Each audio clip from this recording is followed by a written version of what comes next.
guys, I hope everyone is doing great. Welcome back to my YouTube channel Manish freedom. तो आज के video में हम निफ्टी एंड बैंक निफ्टी का analysis करते हैं और उसके साथ साथ कुछ अच्छे स्टॉक्स भी देखते हैं जो अभी बाइंग लेवल पे अवेलेबल है।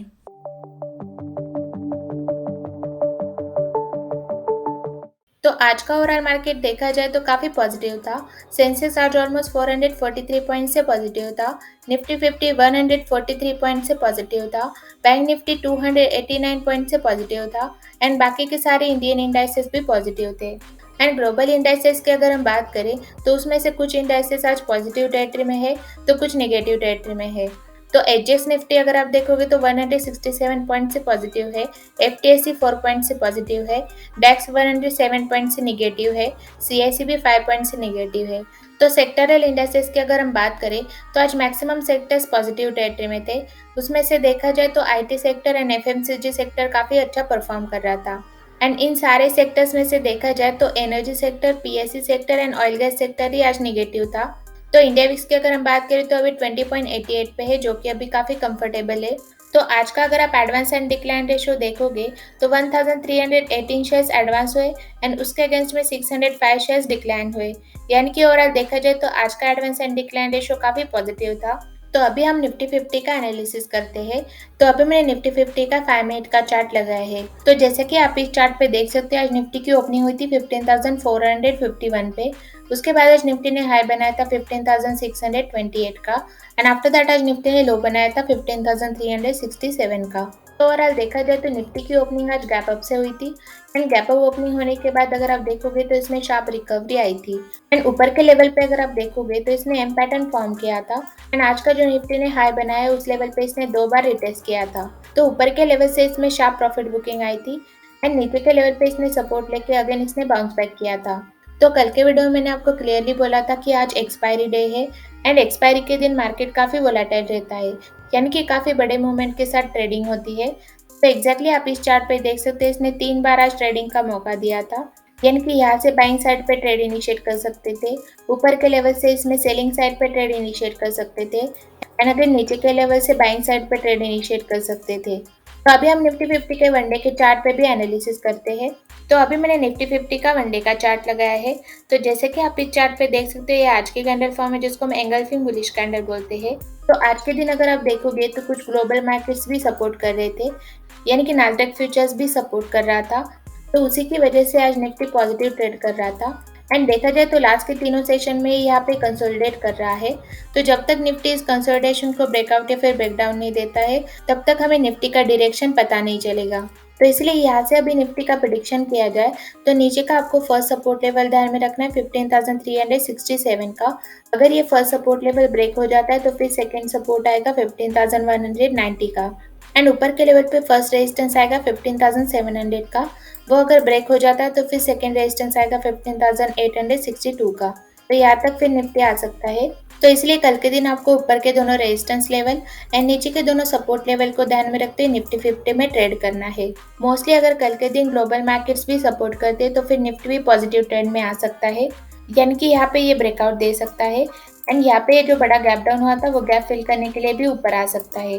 तो इसलिए उस हिसाब से आप निफ्टी 50 में ट्रेड कर सकते हो। तो अभी हम बैंक निफ्टी का एनालिसिस करते हैं। तो अभी मैंने बैंक निफ्टी का 5 मिनट का चार्ट लगाया है। तो जैसे कि आप इस चार्ट पे देख सकते हैं आज बैंक निफ्टी की ओपनिंग भी गैप अप से हुई थी एंड गैप अप ओपनिंग होने के बाद भी इसमें शार्प रिकवरी आई थी एंड ऊपर के लेवल पे इसने कुछ देर तक कंसोलिडेट किया था एंड इस कंसोलिडेशन को इसने यहाँ पे ब्रेक डाउन दिया था, यानी कि इसमें शार्प प्रॉफिट बुकिंग आई थी एंड आफ्टर दैट यहाँ से भी इसने अगेन बाउंस बैक किया था। तो ओवरऑल अगर आप देखोगे तो आज के दिन बैंक निफ्टी का चार्ट एंड निफ्टी का चार्ट काफी सिमिलर है। तो अभी हम बैंक निफ्टी के वनडे के चार्ट पे भी एनालिसिस करते हैं। तो अभी मैंने बैंक निफ्टी का वनडे का चार्ट लगाया है। तो जैसे कि आप इस चार्ट पे देख सकते हैं ये आज की कैंडल फॉर्म है जिसको हम बुलिश कैंडल बोलते हैं। तो आज के दिन देखा जाए तो बैंक निफ्टी में भी काफी बड़े मूवमेंट के साथ ट्रेडिंग हुई है एंड फिलहाल देखा जाए तो बैंक निफ्टी भी यहाँ पे कंसोलिडेट कर रहा है। तो जब तक बैंक निफ्टी यहाँ से ऊपर की क्लोजिंग नहीं देता है तब तक ये ऊपर नहीं जा सकता है एंड जब तक ये यहाँ से नीचे की क्लोजिंग नहीं देता है तब तक ये और नीचे नहीं जा सकता है। तो इसलिए यहाँ से भी बैंक निफ्टी का प्रेडिक्शन किया जाए तो नीचे का आपको फर्स्ट सपोर्ट लेवल ध्यान में रखना है 32,650 का। अगर ये फर्स्ट सपोर्ट लेवल ब्रेक हो जाता है तो फिर सेकेंड सपोर्ट आएगा 32,290 का एंड ऊपर का आपको फर्स्ट रेजिस्टेंस लेवल ध्यान में रखना है 33,430 का। अगर ये फर्स्ट रेजिस्टेंस लेवल ब्रेक हो जाता है तो फिर सेकेंड रेजिस्टेंस आएगा 33,790 का। तो इसलिए आपको ऊपर के दोनों रेजिस्टेंस लेवल एंड नीचे के दोनों सपोर्ट लेवल को ध्यान में रखते हुए बाय निफ्टी में ट्रेड करना है। देखा जाए तो यहाँ पे जो बड़ा गैप डाउन हुआ था वो भी गैप फिल करने के लिए बैंक निफ्टी शायद से ऊपर आ सकता है। तो इसलिए ग्लोबल मार्केट्स का भी सपोर्ट रहना काफी जरूरी है। तो इनकेस अगर Dow futures and Nasdaq futures भी पॉजिटिव रहते हैं तो फिर बैंक निफ्टी भी पॉजिटिव रह सकता है। तो अभी हम डाउ जोन्स का एनालिसिस करते हैं। तो अभी मैंने डाउ जोन्स का वन डे का चार्ट लगाया है। तो जैसे कि आप इस चार्ट पे देख सकते हैं, ये कल के सेशन की कैंडल फॉर्म हुई है जिसको हम बुलिश कैंडल बोलते हैं। तो यहाँ से मैंने आपको क्लियरली प्रेडिक्शन दिया था कि डाउ जोन्स कुछ देर तक यहाँ पे कंसोलिडेट कर सकता है। तो एग्जैक्टली आप यहाँ पे देख सकते हैं इसी लेवल पे कंसोलिडेट कर रहा था। एंड जैसे कि मैंने आपको लास्ट वीडियो में भी बोला है कि अगर डाउ जोन्स को नीचे जाना होगा तो वो प्राइस एक्शन के साथ ही नीचे जा सकता है। तो इसलिए इस लेवल पे आपको थोड़ा कॉशियस रहना जरूरी है, बिकॉज ओवरऑल देखा जाए तो डाउ जोन्स भी डाउन ट्रेंड में है। एंड आज के दिन देखा जाए तो डाउ फ्यूचर्स भी 50 पॉइंट से निगेटिव था। तो इवनिंग तक अगर डाउ फ्यूचर्स पॉजिटिव हो जाते हैं तो फिर डाउ जोन्स भी पॉजिटिव परफॉर्म कर सकता है, यानी कि यहाँ से ये थोड़ा ऊपर जा सकता है। लेकिन अगर डाउ फ्यूचर्स नेगेटिव रहता है तो फिर इसमें प्रॉफिट बुकिंग आ सकती है। एंड नास्डैक की अगर हम बात करें तो एक कल के सेशन की कैंडल है। तो यहाँ से मैंने आपको क्लियरली प्रिडिक्शन दिया था कि नास्डैक अगर थोड़ा नीचे भी आता है तो फिर वहां से बाउंस बैक कर सकता है। तो एग्जैक्टली आप यहाँ पे देख सकते हैं इसने कल के सेशन में हाई बनाया था 11,708 का। बट वॉल्यूम की अगर हम बात करें तो काफी कम वॉल्यूम के साथ इसमें ट्रेडिंग हो रही है। एंड उसके साथ साथ ये अभी यहाँ पे कंसोलिडेट भी कर रहा है। तो यहाँ से अभी देखा जाए तो नास्डैक में थोड़ी रिकवरी आ सकती है, लेकिन ऊपर के लेवल से प्रॉफिट बुकिंग भी आ सकती है। बिकॉज आज के दिन देखा जाए तो नास्डैक फ्यूचर्स भी पॉजिटिव टेरिटरी में है, तो उसका इम्पैक्ट आज नास्डैक पे रह सकता है। लेकिन इनकेस अगर कोई बैड न्यूज़ की वजह से नास्डैक फ्यूचर्स भी नेगेटिव टेरिटरी में आ जाते हैं तो फिर नास्डैक में भी प्रॉफिट बुकिंग कंटिन्यू रह सकती है, यानी कि वो भी प्राइस एक्शन के साथ ही नीचे जा सकता है। सो आई होप आपको ये दोनों भी पॉइंट समझ में आए होंगे। तो अभी मैं आपको टॉप 3 स्टॉक्स देती हूँ जो अभी बाइंग लेवल पे अवेलेबल है।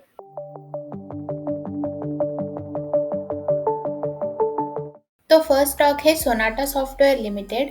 तो सोनाटा सॉफ्टवेयर ये एक IT services and solutions company है।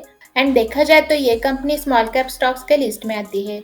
इस कंपनी का अगर आप मार्केट कैप देखोगे तो 6,606 करोड़ है। एंड इस कंपनी का भी पी रेशियो है 17.55, जो कि काफ़ी अट्रैक्टिव है। एंड फोरकास्ट में अगर आप देखोगे तो 100% एनालिस्ट इस स्टॉक को रिकमेंड कर रहे हैं बाय करने के लिए। एंड डिविडेंड रिटर्न्स के सेक्शन में भी अगर आप देखोगे तो ये कंपनी अपने शेयर होल्डर्स को काफ़ी अच्छा डिविडेंड देती है। एंड इनकी डिविडेंड यील्ड है 3.30%। तो अगर आप इस कंपनी का फाइनेंशियल स्टेटमेंट देखोगे तो आप यहाँ पे देख सकते हैं इन्होंने काफ़ी अच्छा खासा रेवेन्यू जनरेट किया है ईयरली। एंड नेट इनकम भी इन्होंने काफ़ी अच्छा जनरेट किया है। अभी लेटेस्ट 2022 फाइनेंशियल ईयर के रिजल्ट में इन्होंने काफ़ी अच्छा खासा रेवेन्यू जनरेट किया है। एंड लास्ट के कंपैरिजन में नेट इनकम भी काफ़ी अच्छा जनरेट किया है। एंड ईपीएस भी अगर आप देखोगे तो लास्ट के कंपैरिजन में काफ़ी अच्छा खासा बढ़ा है। दैट मीन्स ये कंपनी काफ़ी अच्छा ग्रो कर रही है एंड फंडामेंटली भी काफ़ी स्ट्रांग है। तो अगर आप इस स्टॉक का ऑल टाइम हाई देखोगे तो ये 1024 एंड ये भी ट्रेड का है 656 पे। तो ये स्टॉक अभी काफ़ी अच्छे बाइंग लेवल पे है। इस स्टॉक को आप अपने शॉर्ट टर्म के पोर्टफोलियो में ऐड कर सकते हो। तो अभी हम इस स्टॉक का चार्ट स्टडी करते हैं। तो अभी मैंने सोनाटा सॉफ्टवेयर का वनडे का चार्ट लगाया है। तो जैसे कि आप इस चार्ट पे देख सकते हो इसने लास्ट टाइम यहाँ पे हाई बनाया था 1025 का। एंड यहाँ पे रेजिस्टेंस फेस करने के बाद अगर आप देखोगे तो ये क्लियरली डाउन ट्रेंड में गया है, यानी कि प्राइस एक्शन के साथ ही इसमें प्रॉफिट बुकिंग आई है। तो नीचे के लेवल पे अगर आप यहाँ पे ऑब्जर्व करोगे तो मैंने एक यहाँ पे ट्रेड लाइन ड्रॉ करी है। तो इस ट्रेड लाइन पे आप देख सकते हैं इसने काफी बार यहाँ पे रेजिस्टेंस फेस किया है।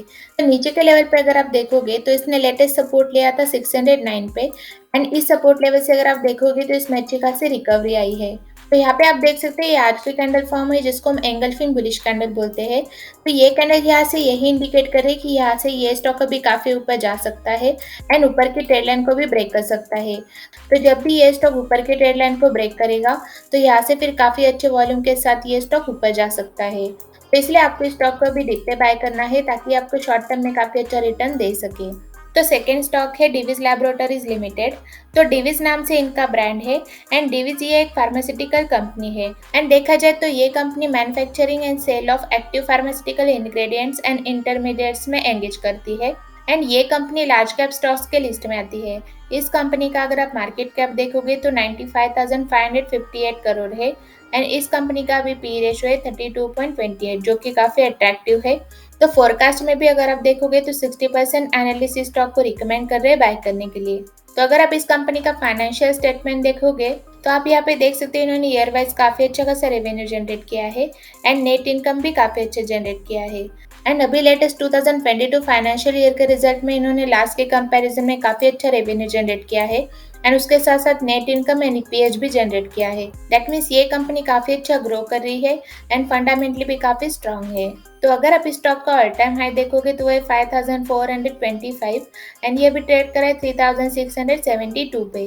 तो ये स्टॉक अभी काफ़ी अच्छे बाइंग लेवल पे है, तो इस स्टॉक को आपको डेफिनेटली एक्यूमुलेट करना चाहिए। तो अभी हम इस स्टॉक का चार्ट स्टडी करते हैं। तो अभी मैंने डिविस लैबोरेटरीज का वनडे का चार्ट लगाया है। तो जैसे कि आप इस चार्ट पे देख सकते हैं इसने लास्ट टाइम यहाँ पे हाई बनाया था 5426 का एंड यहाँ पे अगर आप देखोगे तो यहाँ पे head and shoulder pattern form हुआ था जो कि इंडिकेट कर रहा था कि इसमें प्रॉफिट बुकिंग कंटिन्यू रह सकती है। तो एग्जैक्टली आप यहाँ पे देख सकते हैं प्राइस एक्शन के साथ ही नीचे गया था एंड यहाँ पे अगर आप देखोगे तो यहाँ पे एम पैटर्न फॉर्म हुआ था।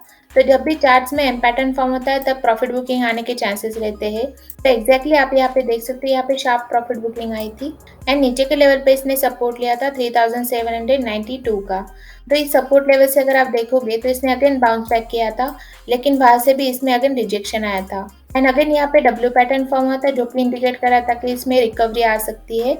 तो यहाँ पे रिकवरी आने के बाद अगर आप देखोगे तो 4628 के लेवल पे इसने 2 बार रेजिस्टेंस फेस किया था, यानी कि इस लेवल के ऊपर ये सस्टेन नहीं हो रहा था एंड एज वेल एज यहाँ पे ये कंसोलिडेट भी कर रहा था।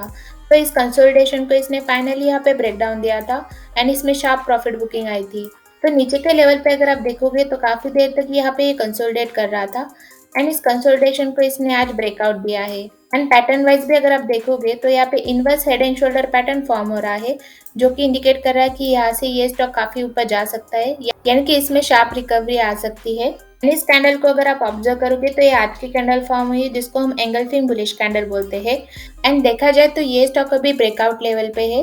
तो इसलिए डेफिनेटली आपको इस स्टॉक को भी बाय करना है ताकि आपको शॉर्ट टर्म में काफी अच्छा रिटर्न दे सके। So third and last stock है हीरो मोटोकॉर्प लिमिटेड।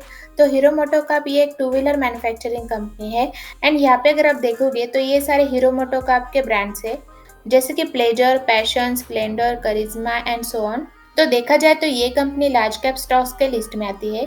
इस कंपनी का अगर आप मार्केट कैप देखोगे तो 50,441 करोड़ है एंड इस कंपनी का भी पी रेशो है 21.77 जो कि काफी अट्रैक्टिव है एंड फोरकास्ट में अगर आप देखोगे तो 59% एनालिस्ट स्टॉक को रिकमेंड कर रहे हैं बाय करने के लिए एंड डिविडेंड रिटर्न्स के सेक्शन में भी अगर आप देखोगे तो ये कंपनी अपने शेयर होल्डर्स को काफी अच्छा डिविडेंड देती है एंड इनकी डिविडेंड यील्ड है 3.76%। तो अगर आप इस कंपनी का फाइनेंशियल स्टेटमेंट देखोगे तो आप यहाँ पे देख सकते हैं इन्होंने सबसे ज्यादा रेवेन्यू 2019 में जनरेट किया था, लेकिन उसके बाद अगर आप देखोगे तो 2020 से लेके 2022 तक ऊपर नीचे होता आया है एंड नेट इनकम की अगर हम बात करें तो सबसे ज्यादा नेट इनकम इन्होंने 2020 में जनरेट किया है एंड आफ्टर दैट इन्होंने थोड़ा कम नेट इनकम जनरेट किया है। तो ओवरऑल देखा जाए तो ये स्टॉक टेक्निकली काफी अच्छा है। तो अगर आप इस स्टॉक का ऑल टाइम हाई देखोगे तो वो 4091 एंड ये भी ट्रेड करा है 2682 पे। तो ये स्टॉक अभी काफी अच्छे बाइंग लेवल पे है, इस स्टॉक को आप डेफिनेटली एक्यूमुलेट कर सकते हो। तो अभी हम इस स्टॉक का चार्ट स्टडी करते हैं। तो अभी मैंने हीरो मोटोकॉर्प का वनडे का चार्ट लगाया है। तो जैसे कि आप इस चार्ट पे देख सकते हैं इसने लास्ट टाइम यहाँ पे हाई बनाया था 2874 का एंड यहाँ पे रेजिस्टेंस फेस करने के बाद अगर आप देखोगे तो इसमें शार्प प्रॉफिट बुकिंग आई थी एंड नीचे के लेवल पे इसने 2 बार सपोर्ट लिया था 2147 पे। तो इन दोनों सपोर्ट लेवल से अगर आप देखोगे तो काफी देर तक यहाँ पे ये कंसोलिडेट कर रहा था एंड इस कंसोलिडेशन को इसने यहाँ पे ब्रेकआउट दिया था। तो यहाँ पे ब्रेकआउट देने के बाद अगर आप देखोगे तो यहाँ पे शार्प रिकवरी आई थी एंड ऊपर के लेवल पे इसने हाई बनाया था 2812 का, लेकिन इस लेवल से भी इसमें अगेन रिजेक्शन आया था एंड अभी इसने लेटेस्ट सपोर्ट लिया था 2432 पे। तो यहाँ पे सपोर्ट लेने के बाद अगर आप देखोगे तो इसमें शार्प रिकवरी आई है एंड यहाँ पे आप ऑब्जर्व कर सकते हो ये आज की कैंडल फॉर्म है जिसको हम एंगल्फिंग बुलिश कैंडल बोलते हैं। तो इस कैंडल का अगर आप वॉल्यूम देखोगे तो काफी बड़ा है, दैट मीन्स ये कैंडल यही इंडिकेट करे कि यहाँ से ये स्टॉक ऊपर जा सकता है एंड टेक्निकली भी अगर आप देखोगे तो यहाँ पे मैंने मिडल लेवल पे ट्रेड लाइन ड्रॉ करी है। तो देखा जाए तो इस ट्रेड लाइन पे इसने काफ़ी बार यहाँ पे रेजिस्टेंस फेस किया था, तो इसकी वजह से ये काफ़ी क्रूशियल लेवल था। एंड आज के दिन अगर आप देखोगे तो इस क्रूशियल लेवल को इसने फाइनली ब्रेकआउट दिया है, तो इसलिए आपको इस स्टॉक को अभी डीप पे बाय करना है ताकि आपको शॉर्ट टर्म में काफ़ी अच्छा रिटर्न दे सके। सो ये थे हमारे आज के 3 स्टॉक जिनको आप कल अपने पोर्टफोलियो में रडार में रख सकते हो बाय करने के लिए। एंड ये वीडियो सिर्फ एजुकेशनल पर्पज़ के लिए है। एंड आपके पास अगर डीमैट अकाउंट नहीं है तो फिर आप ज़ीरोधा अपस्टॉक्स या ग्रोस अकाउंट ओपन कर सकते हो, उसकी लिंक मैंने डिस्क्रिप्शन में दे दी है। एंड उसके साथ साथ आप मेरे टेलीग्राम चैनल के साथ भी जुड़ सकते हो, वहाँ पे मैं सारे अपडेट्स डालती रहती हूँ, उसकी लिंक भी आप डिस्क्रिप्शन में चेकआउट कर सकते हो। तो चलिए फिर आज के लिए बस इतना ही रखते हैं। अगर आपको ये वीडियो इन्फॉर्मेटिव लगा हो तो प्लीज़ इस वीडियो को लाइक करो एंड शेयर करो अपनी फ्रेंड्स एंड फैमिली के साथ। एंड ऐसे ही अमेजिंग कंटेंट देखने के लिए मेरे चैनल को सब्सक्राइब करो। तो मिलते हैं फिर नेक्स्ट वीडियो में। Till then this is Rita signing of.